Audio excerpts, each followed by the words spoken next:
UMNO dan PAS ibarat love-hate relationship.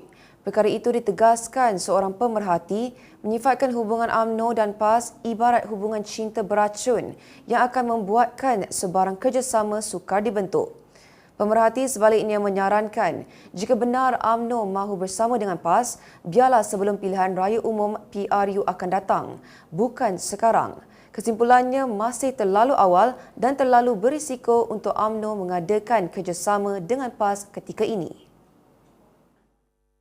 Terdahulu, cadangan UMNO menilai semula kedudukannya dalam kerajaan perpaduan dan menjalin semula kerjasama dengan PAS. Menerima reaksi berbeza daripada Ketua Penerangan Pemuda UMNO Jeli, Wan Mahusin Wan Zin, yang aktif mengkritik pentadbiran kerajaan PAS di negeri itu di media sosial. Wan Mahusin berkata ia bukan soal penyatuan semata-mata, tetapi realiti pertindihan kolam undi yang selama ini dinafikan. Malah tegasnya langkah itu tidak semestinya memberi kelebihan kepada UMNO, malah berisiko melemahkan kedudukannya dalam arena politik nasional. So, siapa tak suka bila tengok orang Islam duduk bersama?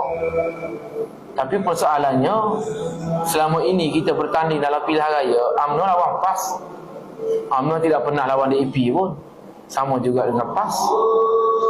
Jadi kolam kita, DAP, dia cari undi dia. Kita cari undi kita dan undi kita dalam kalangan parti PAS juga. Pengundi PAS ada dalam UMNO, pengundi UMNO ada dalam PAS.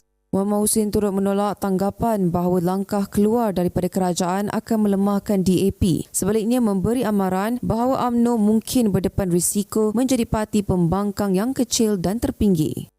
Cuba bayangkan bila kita tarik sokongan, kononnya kita nak bersama dengan PAS dalam Muafakat Nasional, tiba-tiba PAS masuk perpaduan.